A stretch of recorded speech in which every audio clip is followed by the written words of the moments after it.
Hello students, this is Indrani Mathematics. இப்போ chapter number 7 triangles exercise 7.3 sum number 1 பார்க்கலாம்.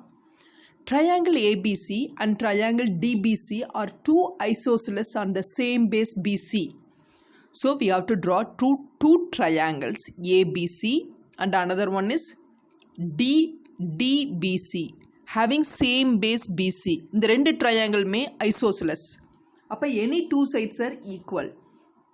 இந்த ஏபிசிக்கு ஏன்னா பிசிங்கிறது சேம் சைடாக இருக்கிறதுனால அதை எடுத்துட்டேன்னா இந்த ரெண்டு triangle isosceles with equal length equal சைடுங்கும் போது இதுவும் சேம் இந்த மாதிரி வந்துடும். அது கான்செப்டே ராங்காக போயிடும். அதனால இந்த பிசிங்கிறது காமன் சைடு, அதர் டூ சைட்ஸை ஈக்குவல்னு நான் எடுத்துக்கிறேன். That is AB equal to AC. அதே மாதிரி டிபிசிங்கிறது ஒரு ஐசோஸ்லஸ்னால் பிடி ஈக்குவல் டு சிடின்னு நான் எடுத்துக்கிறேன். ஓகே, அடுத்தது if AD is extended to intersect BC at P. இப்போ இந்த ஏடிங்கிற லைனை எக்ஸ்டெண்ட் பண்ணுறோம். அது என்ன பண்ணுது, பிசிங்கிற சைடை இன்டர்செக்ட் பண்ணுது. எந்த பிளேஸில்? அட் பிங்கிற பிளேஸில். Okay, show that triangle ABD triangle ABD is congruent to triangle ACD. பாருங்கள், இந்த லெஃப்ட் சைடில் இருக்கிற ட்ரையாங்கிளும் ரைட் சைடில் இருக்கிற ட்ரையாங்கிளும் கான்க்ரோயன்ட்டுன்னு சொல்லணும். அடுத்தது அதே மாதிரி இந்த ட்ரையாங்கிள் ஏபிடி ட்ரையாங்கிள் ஏபிபி இந்த ட்ரையாங்கிளும் ஏசிபி இந்த ட்ரையாங்கிள் இந்த ரெண்டு ட்ரையாங்கிளும் கான்க்ரோயன்ட்னு சொல்லணும். அடுத்தது ஏபிங்கிறது இதுதான் ஏபிங்கிற லைன். இந்த ஏபிங்கிற லைன் ஆங்கிள் ஏவையும் ஆங்கிள் டியும் பைசெக்ட் பண்ணுது. பைசெக்ட்னு என்ன அர்த்தம்? Dividing into two equal parts. இந்த சைடில் ஆங்கிள் 30னா இதே 30 தான் இங்கே இருக்கும். இந்த சைடு ஒரு 45னா இந்த சைடு ஒரு 45 தான் இருக்கும். இந்த மாதிரி ஈக்குவல் பார்ட்ஸாக டிவைட் பண்ணது இந்த ஏபிங்கிற லைன்னு சொல்லணும். அடுத்தது AB is the perpendicular bisector of BC. இது ஏபிங்கிற லைன். இந்த ஏபி லைன் பைசெக்டிங் பிசி. பைசெக்டிங்னா லென்த் வந்து ஈக்குவலாக இருக்கும். அப்போ பிபி ஈக்குவல் டு பிசியாக இருக்கும். மோரோவர் பர்பெண்டிகுலராக இருக்குன்னா இந்த ஆங்கிள் 90 டிகிரியாக இருக்கும். ஸோ இந்த 4 சப்டிவிஷனையும் நம்ம 1 by 1 ப்ரூவ் பண்ணணும். கொடுத்துருக்கிறது ஒன்லி ஐசோசிலஸ் மட்டும்தான் கொடுத்துருக்காங்க. So given triangle ABC and triangle DBC. Okay, ABC and DBC are two isosceles triangles. So இங்கே வேணால் நீ எழுதிக்கலாம். ஐசோசிலஸ் எந்த ரெண்டு sides equal? AB equal to AC and BD equal to DC. Okay, ரெண்டு sides equal நம்ம எடுத்துக்கிறோம். எந்த ரெண்டு சைட்ஸுங்கிறது இங்கே காமிச்சிட்டேன். ஃபர்ஸ்ட் கன்சிடர் இந்த ரெண்டு ட்ரையாங்கிள்ஸ். ஏன்னா இது ரெண்டு தான் கான்க்ரோயன்ட்டுன்னு நான் சொல்லணும். So consider triangle ABD and triangle ACT. இந்த ரெண்டு ட்ரையாங்கிளையும் நம்ம கன்சிடர் பண்ணுறோம். எது? அப்பர் பார்ட்டில் இந்த ட்ரையாங்கிளும் இந்த ட்ரையாங்கிளும். எது? ABD and ACD. Consider triangle ABD and ACD. இந்த ரெண்டு ட்ரையாங்கிளையும் கன்சிடர் பண்ணுறோம். அதில் ஏடிங்கிறது காமன் சைடு. ஏன்னா ஏடிங்கிறது இந்த ட்ரையாங்கிள்லேயும் இருக்குது இந்த ட்ரையாங்கிள்லேயும் இருக்குது. So it is a common side or common ஆர்மன் போடலாம். அடுத்தது என்ன? இந்த ட்ரையாங்கிளில் ஏபிங்கிற சைடும் இந்த ட்ரையாங்கிள் இருக்கக்கூடிய ஏசிங்கிற சைடும் சேமாக இருக்குது. Because triangle ABC is isosceles. இல்லைன்னா கிவன்னு போட்டுக்கலாம். அடுத்தது என்ன? பிடி பிடியும் சிடி மூணாவது இருக்கக்கூடிய இந்த சைடும் ஈக்குவல். ஞாபகம் இருக்கா? பிடி ஈக்குவல் டு சிடி. இது எதனால இது ரெண்டு ஈக்குவல்? பிகாஸ் இந்த ட்ரையாங்கிள் ஐசோசிலஸ்ன்னு கொடுத்துருக்காங்க. Triangle DBC is isosceles. அதனால பிடியும் டிசியும் சேம். ஸோ இந்த மூணு சைட்ஸும் ஈக்குவலுங்கிறனால பை யூஸிங் எஸ்எஸ்எஸ் கான்க்ரோயன்சி என்னாகும்? Triangle ABD and triangle ACD are congruent. ஓகேவா? ஃபஸ்ட்டு சப்டிவிஷன் முடிச்சிட்டோம்.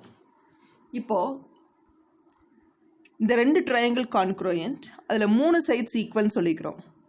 அப்போ ஒரு ட்ரையாங்கிள் எடுத்துட்டிங்கன்னா அதில் 3 சைட்ஸ் இருக்குது. ட்ரையாங்கிள் ஒன்று எடுத்திங்கன்னா அதில் 3 சைட்ஸ் இருக்கும், 3 ஆங்கிள்ஸ் இருக்கும். 3 சைட்ஸ் ஈக்குவல் அப்படிங்கிறோம். அப்போ 3 ஆங்கிள்ஸும் கண்டிப்பாக இன்னொரு ட்ரையாங்கிளோட 3 ஆங்கிள்ஸ் கூட ஈக்குவலாக இருக்கும். அது என்ன? By CPCT. சிபிசிடின்னு என்ன? Corresponding parts of congruent triangle. So எனக்கு தேவை இந்த ரெண்டு ட்ரையாங்கிளில் கான்க்ரோயன்ட்னு இருக்கிறதுனால 3 ஆங்கிள், இந்த ஆங்கிளும் இந்த ஆங்கிளும், இந்த ஆங்கிளும் இந்த ஆங்கிளும், இந்த ஆங்கிளும் இந்த ஆங்கிளும் ஈக்குவல். அதுதான் கரஸ்பாண்டிங் பார்ட்ஸ் ஆஃப் கான்க்ரோயன்ட் ட்ரையாங்கிள்ஸோட மீனிங். நான் என்ன எடுத்துக்கிறேன்? இந்த ஆங்கிளையும் இந்த ஆங்கிளையும் நான் எடுத்துக்கிறேன். இது ரெண்டு ஆங்கிளும் ஈக்குவல். எந்த angle? Angle PAP equal to angle BAC. அப்போ தான் அர்த்தம் என்ன? இந்த லைன் வந்து இந்த ஆங்கிளை பைசெக்ட் பண்ணுதுங்கிறதுக்கு அர்த்தம் எனக்கு வந்துடும். அதனால நான் இந்த இடத்துலையே இதை மென்ஷன் பண்ணி காமிச்சிட்டேன். ஓகே, இப்போது இதை நான் யூஸ் பண்ண போகிறேன் அந்த பைசெக்ட் வரும்போது. அதனால இதை குவாலிட்டி இக்குவேஷன் நம்பர் 1ன்னு எடுத்துக்கிறேன். அடுத்த ரெண்டு ட்ரையாங்கிள் நான் எதை சொல்லணும்? ட்ரையாங்கிள் ஏபிபி, இந்த கம்ப்ளீட் இந்த லெஃப்ட் சைடில் இருக்கக்கூடிய triangle is congruent to right சைடில் இருக்கக்கூடிய ட்ரையாங்கிள் ஏசிபி. இதை தான் நான் சொல்லணும். இந்த ரெண்டு ட்ரையாங்கிளும் கான்க்ரோயன்ட்டுன்னு நான் சொல்லணும். ஸோ கன்சிடர் இந்த ரெண்டு ட்ரையாங்கிளையும் நம்ம கன்சிடர் பண்ணிக்கலாம். ஓகே, இப்போ கன்சிடர் பண்ணிட்டோம்னா இதுலேயும் பாருங்கள், இந்த ட்ரையாங்கிளையும் இந்த ட்ரையாங்கிளையும் ஏபிங்கிறது உங்களுக்கு common arm. AB equal to AB, that is called common arm. AB வந்துடுச்சா? அடுத்தது இதில் இந்த ரெண்டு ஆங்கிளும் சேமா? பிகாஸ் நம்மளுக்கு ஈக்குவேஷன் நம்பர் 1 படி இந்த ரெண்டு angle same. ABB equal to angle that is BAC, BAB equal to BAC. இந்த ரெண்டு ஆங்கிளும் same because of equation number 1. அடுத்தது என்ன? ஒரு சைடு பாருங்கள், ஏபியும் ஏசியும் ஈக்குவல் நம்மளுக்கு தெரியும். Because of triangle ABC is isosceles. So எனக்கு இந்த சைடு இந்த சைடு இது ரெண்டுக்கு இடையில் இருக்கக்கூடிய இந்த ஆங்கிள் இன்க்ளூடட் ஆங்கிள். அப்போ side angle side, side angle side congruency என்னாகும்? இந்த ரெண்டு ட்ரையாங்கிளும் கான்க்ரோயன்ட். எந்த ரெண்டு triangle? Triangle ABB is congruent to triangle ACB. So இப்போ இந்த ரெண்டு ட்ரையாங்கிள் கான்க்ரோயன்ட்னு சொல்லிட்டோம்னா corresponding parts of congruent triangles by using CPCT என்ன ஆகும்? எல்லா பார்ட்ஸும் இதில் ரெண்டு சைடு தான் சொல்லிக்கிறோம். அப்போ இன்னும் ஒரு சைடும் ஈக்குவலாக இருக்கும். இதில் ஒரு ஆங்கிள் தான் சொல்லிக்கிறோம். ரீமைனிங் இருக்கிற 2 ஆங்கிள்ஸும் இதில் இருக்கக்கூடிய 2 ஆங்கிள்ஸ்க்கு ஈக்குவலாக இருக்கும். நம்மளுக்கு என்ன தேவைன்னா ஒரு சைடு மட்டும். அப்போ இந்த சைடும் இந்த சைடும் தான் பாக்கி இருக்குது. ஏன்னா இதுவும் ஈக்குவல், இது காமன் சைடு ஆயிடுச்சு. அப்போ இது தான் பாக்கி இருக்குது. அப்போ என்ன அர்த்தம்? BP equal to PC. இதை சொல்லிட்டோம்னாவே இந்த பிங்கிற பாயிண்ட்டு மிட் பாயிண்ட் ஆயிடுச்சு. அப்போ இதிலிருந்து ட்ரா பண்ணுற எந்த லைனுமே பைசெக்ட் பண்ணுது பிசின்னு வந்துடும். ஸோ எனக்கு தேவைப்படுது இல்லையா? இங்கே கடைசியில் பர்பெண்டிகுலர் பைசெக்டர் எனக்கு வந்தாச்சு. பைசெக்டர்னா dividing into 2 equal parts. BB equal to BC வந்தாச்சு பாருங்கள். இங்கே குவாலிட்டி இக்குவேஷன் நம்பர் 2. ஓகே, இப்போ தேர்டுக்கு வர போகிறோம். தேர்டு என்ன? ஏபிங்கிற லைனு பைசெக்ட் பண்ணுது ஆங்கிள் ஏவையும் ஆங்கிள் டியும். இப்போ ஏபிங்கிற லைனு கண்டிப்பாக ஆங்கிள் ஏவை பைசெக்ட் பண்ணுது பிகாஸ் ஆஃப் ஈக்குவேஷன் நம்பர் 1. நம்ம ஆல்ரெடி பார்த்துட்டோம். ஈக்குவேஷன் 1 என்ன சொல்லுதுன்னா இந்த ஆங்கிளும் ஈக்குவல்னு சொல்லுது. அப்போ ஆங்கிள் ஏவை பைசெக்ட் பண்ணுதுன்னு வந்தாச்சு.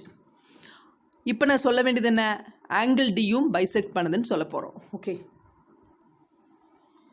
பாருங்கள், ஃப்ரம் ஈக்குவேஷன் நம்பர் 1 என்ன ஈக்குவேஷன் 1 சொல்லுதுன்னா இந்த ஆங்கிளும்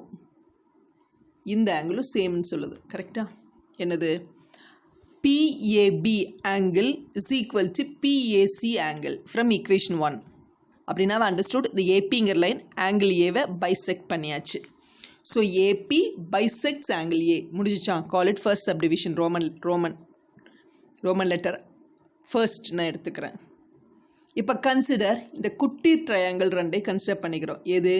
consider triangle PPT and triangle CBT. என்னது? பிபிடி அண்ட் சிபிடி இந்த ரெண்டு ட்ரையாங்கிளை கன்சிடர் பண்ணுறோம்.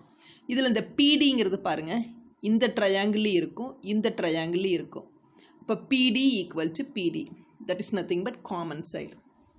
ஸோ இந்த ட்ரையாங்கிளையும் பிடி இருக்குது, இந்த ட்ரையாங்கிளையும் பிடி இருக்குது, இது காமன் சைடு. அடுத்தது என்ன உனக்கு தெரியும்? பிடியும் சிடியும் ஈக்குவல்னு நம்மளுக்கு தெரியும் இல்லையா? BD equal to CD. Because triangle DBC, இந்த triangle எப்படி இருக்கு? ஐசோஸ்லெஸ்ஸாக இருக்கிறனால இந்த சைடும் ஈக்குவல்னு நம்மளுக்கு தெரியும். ஓகே, அடுத்தது BP equal to PC. நம்ம ஆல்ரெடி ஈக்குவேஷன் 2ல் நம்ம பார்த்துட்டோம். இதுவும் சேம்னு பார்த்துட்டோம். ஸோ இந்த சைடு காமன், இந்த ரெண்டு சைடு ஈக்குவல், இந்த ரெண்டு side equal. So by SSS congruency இந்த ரெண்டு குட்டி ட்ரையாங்கிளும் கான்க்ரோயன்ட். எந்த ட்ரையாங்கிள்?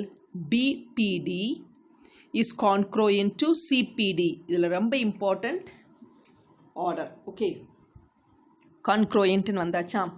ஓகே, இப்போ 3 சைட்ஸ் ஈக்குவல்னு சொல்லிக்கிறோம். அப்போ ரிமைனிங் இருக்கிற 3 ஆங்கிள்ஸும் இதில் இருக்கக்கூடிய 3 ஆங்கிளும் இதில் இருக்கிற 3 ஆங்கிளுக்கு ஈக்குவலாக இருக்கும். தட் இஸ் பை CPCT படி. ஸோ நம்மளுக்கு என்ன ஆங்கிள் தேவை?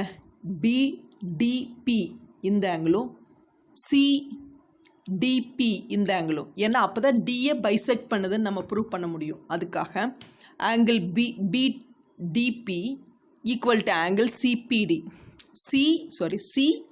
CDP. இந்த ரெண்டு ஈக்குவேஷன் 2 இது ரெண்டுமே இந்த ரெண்டு ஆங்கிளும் ஈக்குவல் பை CPCT. ஆல்சோ அப்போது உனக்கு என்ன ஆயிரும்? ஆங்கிள் டியை பைசெக்ட் பண்ணுதுன்னு நம்மளுக்கு வந்துடும். ஓகே, அது போக எனக்கு ஈக்குவேஷன் 3 நான் எடுத்துக்கிறேன். என்னென்னா இந்த ஆங்கிளும் இந்த ஆங்கிள் இது 3ன்னு எடுத்துக்கோ. கண்டிப்பாக இதுவும் சேமாக தானே இருக்கும். ஆங்கிள் DPB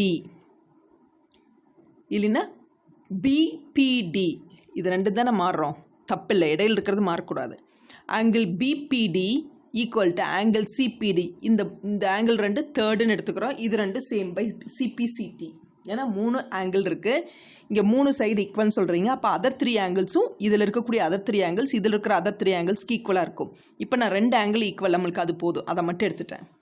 இப்போ இதையே செகண்டுன்னு எடுத்துருக்கிறேன். இதையே ஓகே. இப்போ ஃபஸ்ட்டையும் செகண்டையும் நான் எடுத்துக்கிறேன். From first and second. இது ஃபஸ்ட்டில் என்ன வருதுன்னா AP வந்து பைசெக்ட் ஆங்கிள் A வந்தாச்சு. அடுத்தது இது என்ன வருதுன்னா ஆங்கிள் டியை பைசெக்ட் பண்ணுது. So AP bisects angle A and angle D. அவ்வளோதான். கிளியர்டா? அடுத்தது நம்ம எதுக்கு வர்றோம்? லாஸ்ட் சப்டிவிஷனுக்கு வரோம். லாஸ்ட் சப்டிவிஷன் என்னென்னா APங்கிறது இதுதான் AP. இந்த AP எப்படி இருக்கும்னா பர்பெண்டிகுலராக இருக்கும், பைசெக்டராக இருக்கும். எதுக்கு? BCக்கு. அதுக்கு நான் என்ன பண்ண போகிறேன் இப்போ? ஃபோர்த் ஒன் ஃப்ரம் 3ங்கிறது என்ன ஞாபகம் இருக்கு இல்லையா? இந்த ஆங்கிளும் ஃப்ரம் 3 இந்த ஆங்கிள் ரெண்டு ஈக்குவல் நம்மளுக்கு தெரிஞ்சிருச்சு. ஓகே, அடுத்தது என்ன? BP அதுவும் PCயும் சேம். நம்ம ஆல்ரெடி பார்த்துருக்குறோம் இதையே. ஓகே, எங்கே பார்த்துருக்குறோம்? ஃப்ரம் ஃபஸ்ட் ஒன் BP இங்கே இருக்கும் பாருங்க. BP equal to CP. This is called from second one மூலமாக BP ஈக்குவல் டு CPன்னு நம்ம பார்த்துருக்குறோம். இது எங்கேருந்து வந்துச்சு? Because of triangle BPT. இது ஃப்ரம் 2ன்னு போட்டினாவே அண்டர்ஸ்டுட். ஏன்னா இது தேவையில்லை, இது ஆல்ரெடி நம்ம சொல்லியிருக்கிறோம் எதனால இது வந்திருக்குன்னு சொல்லிட்டு. அதனால் ஃப்ரம் 2 இதுவும் ட்ரூன்னு வந்துருச்சு. அப்போது உனக்கு என்ன தெரியுது? BPD பாருங்கள், PBD ஈக்குவல் டு CPD இது தெரியுது. இதுவும் ஈக்குவல்னு தெரியுது. அப்போ பைசெக்ட் ஆகிடுச்சு. ஒன்லி பர்பெண்டிகுலர் சொல்லணும். பர்பெண்டிகுலர் சொல்லணுக்கு இந்த BCங்கிறது ஒரு ஸ்ட்ரெயிட் லைன் தானே. அப்போது BCங்கிறது ஒரு ஸ்ட்ரெயிட் லைனாக இருக்குது. BPD plus CPD equal to 180 degree. அப்போ BPD ப்ளஸ் CPD இருக்கு இல்லையா? இந்த CPDக்கு பதிலாக எகெயின் PPDயை சப்ஸ்டியூட் பண்ணிக்கலாம். Equal to 180. இது ரெண்டையும் ஆட் பண்ணிட்டிங்கன்னா 2 டைம்ஸ் ஆங்கிள் BPD இஸ் 180.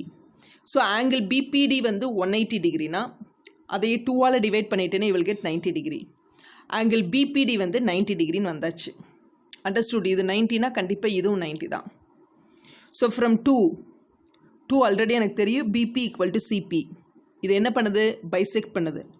இப்போ 19 வந்தாச்சு. இது தேர்ட் சப்டிவிஷன். அது என்னது? மேக்கிங் அன் ஆங்கிள் 90னா பர்பெண்டிகுலர். அப்போ APங்கிற line perpendicular bisector of BC. Okay.